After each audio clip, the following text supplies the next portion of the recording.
Good morning to everyone and welcome to my channel, and it's me again, ang inyong chismosong kaalda vlogger. Gusto ko munang magpasalamat sa inyong lahat sa mga walang sawa na tumatangkilik, nanonood, sumusuport at sumusubaybay ng mga content ko here on my YouTube channel. Huwag ninyong babaktawan o lalaktawan tong ating content ngayong araw. I'm sure na hindi ninyo pagsisihan na pinanood nyo ito mula umpisa hanggang hulihan, and syempre huwag kayong mag-i-skip ng segment, okay? Buuin nyo to mula umpisa hanggang hulihan, and syempre don't forget to share this video. So eto na, dumako na tayo sa ating main topic for today's video. Agad-agad, saan napunta ang 14 billion pesos na pondo para sa flood control? Saan mo dinala, Arjo? Saan mo dinala ang 14 billion? Simple lang, kaka-abroad niya, kakawalwal niya, kakabili ng mga kung ano-anong hindi naman kailangan, diba? Kakapundar ng yaman na hindi naman talaga sa kanila galing or hindi naman talaga nila pinaghirapan. So, ito na guys, watch this. Mamaya ipapaliwanag sa inyo ng buong. So, ito na guys, watch this. Ang masakit, 14 billion pesos sa 17 billion pesos na ginastos sa mga flood control projects na ito ay hindi naaayon sa ating, or I could even say taliwas sa ating drainage master plan. At kung nakita nyo na ngayong recap, so once again si TTO sa mga admins, dumako na tayo sa ating main topic for today's video. Gaya nga ng sinabi ko kanina, saan mo dinala, Arjo? Saan mo dinala? Saan mong lupalop dinala ang 14 billion pesos na dapat ginagastos dito sa Pilipinas? Saan mo dinala?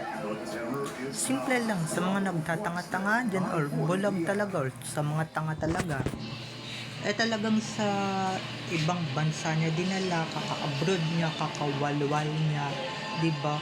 Kaya pala buwan-buwan, diba, magugulat na lang tayo, bigla siyang may post na nasa ganito siyang lugar, nasa ganyan siyang lugar, Italy, France, ganyan, Singapore, diba, mayat-maya nandoon siya.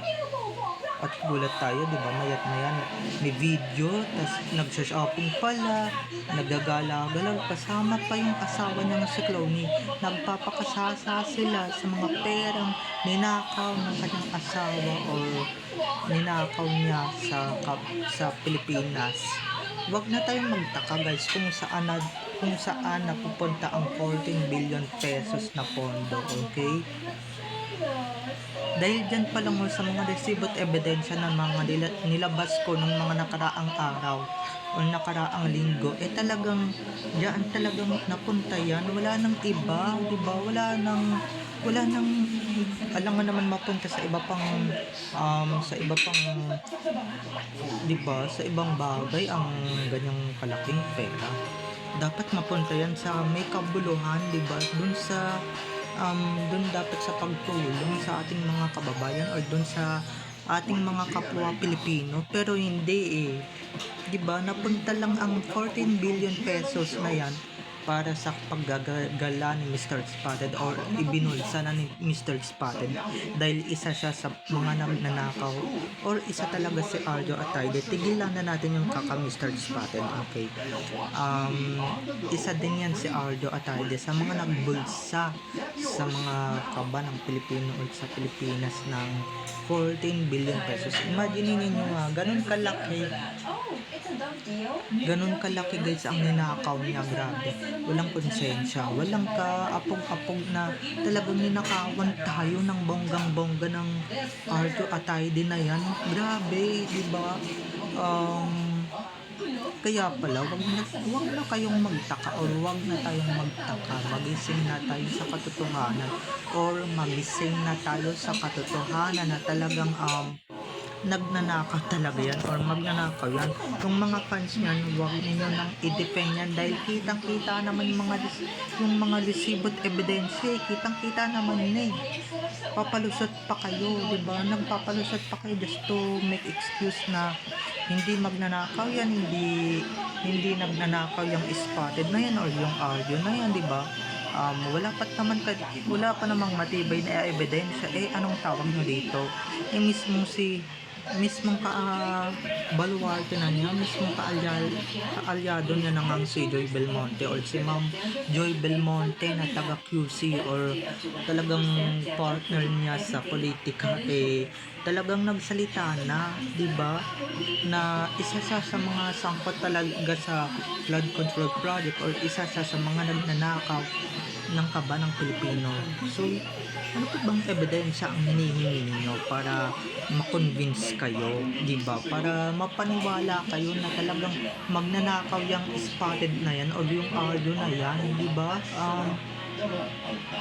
Ako hindi ko siya tinitira ng tinitira, pero talagang katitira naman siya ng katitira, di ba? Okay lang naman sana kung hindi siya pero di ba, tataka tayo, ba't siya laging nasa abroad, ba't siya laging kumakain, di ba? Hindi naman siya ganun kalaki ang kumita or hindi naman ganun kalaki yung kita niya sa showbiz. Yung mga pelikula nga niya nagpa-flop di ba? First Day, Last Day. Tapos yung mga teleserye niya nagpa-flop din naman, di ba?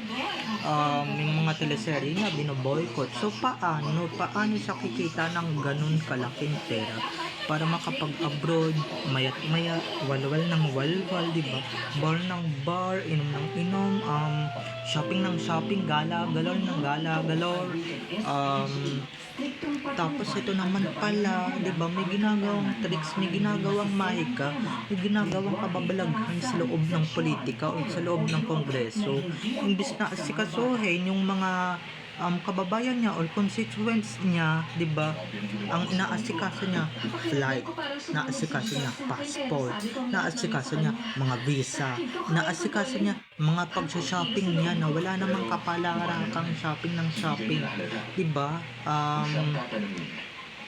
'Di ba? So doon pala napupunta ang pondo na dapat para pala sa atin or para pala sa Pilipinas. Tinatago ng hinayupak na yan, ng gago na yan, ng walang yan, grabe. Kaya eto, natatawa na lang talaga ako dito sa mga nagsasalita o ng mga nagko-comment na mga commenters na galing-galingan din naman sa mundo ng social media. Ito, galing-galingan sila. Alam nyo ba kung bakit? Kasi nag-comment lang naman sila na iniimbestigahan pa. Tsaka na kayo magkukuda pagka talagang may ebidensya at resibo na kayo. Pero sorry ha, ngayon may matibay na kaming ebidensya at resibo. Tanga na lang kayo at bobo na lang kayo kung hindi kayo maniniwala. Bahala kayo sa buhay ninyo. Bahala na lang kayo sa buhay ninyo kung anong gusto ninyong paniwalaan, kung anong gusto ninyong palabasin, di ba? Kung hindi magnanakaw, fine, di ba? Para sa inyo, pero para sa amin, talagang magnanakaw yan. Magsasalita ba ang mga politiko against sa kanya? Kung ilalaglag ba siya ng kaalyado niya sa politika, kung yan sa QC, kung hindi siya magnanakaw, 'di ba? Kung hindi siya isa sa mga nagbubulsa ng kaba ng Pilipino, 'di ba? Isa ba, 'di ba? Magsasalita ba yung mga yan just to make fake news, or kung fake news man yan, 'di ba? Kasi guys, hindi naman yan fake news. Kung totoo talagang sinasabi nila yan. Kasi nga, guilty yan si Asol, si Arjo.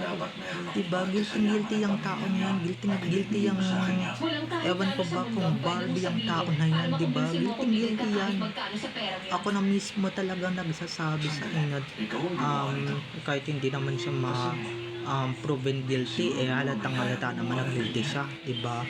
So, bye-bye na mga ka-ADN. I love you all. Have a nice day. Keep safe and God bless everyone. Don't forget to subscribe to my YouTube channel, and syempre, huwag ninyong kakalimutan na i-click ang notification bell para pag nag-upload ako, kayo agad ang unang-unang manonotify sa aking mga susunod pang i-upload na mga videos. Okay? So, bye-bye na mga ka-ADN. I love you all. Have a nice day. Keep safe and God bless everyone. See you on my next video. Bye-bye. I love you all. At kung nagtataka kayo, siyempre yung iba dyan magtataka na ba't gano'n naman kalaki ang dinispal ko ni Spotted. Tapos di ba, wag na kayong magtaka dahil nga politiko, di ba? Dahil nga ganyan gawa niya yan, di ba? Gawa niya, dirty tactics na yan para sa ganun, di ba, makalusot siya or whatever. Kaya pala guys, ganun kalaki ang inano niya, no, ang hindi, di ba, magtataka tayo saan napupunta ang mayat maya nasa abroad siya, mayat maya may edited sa Instagram na siya solo, tapos si Min bigla niyang kasama. Oh, di ba? Ano yun, magic? Ano yun? Niloloko lang tayo ng Spotted na yan, di ba? Doon pala napupunta kasi, di ba, mayat maya nasa abroad siya na hindi naman ginagawa ng typical na artista, hindi naman ginagawa ng typical na actor, na talagang although malaki din naman yung kita ng pagiging artista, di ba? Pero hindi mayat maya nasa abroad ka, di ba? Hindi mayat maya nagsashopping galore ka, pero yung si Spotted talagang katakataka, di ba, kahinay-hinala, 14 billion pesos, ganun kalaki ang dinispal ko ni Spotted o ninakaw ni Spotted para sa ating dapat na Pilipino na tayo, dapat ang nagpapakasasa tayo, dapat ang nakikinabang, okay?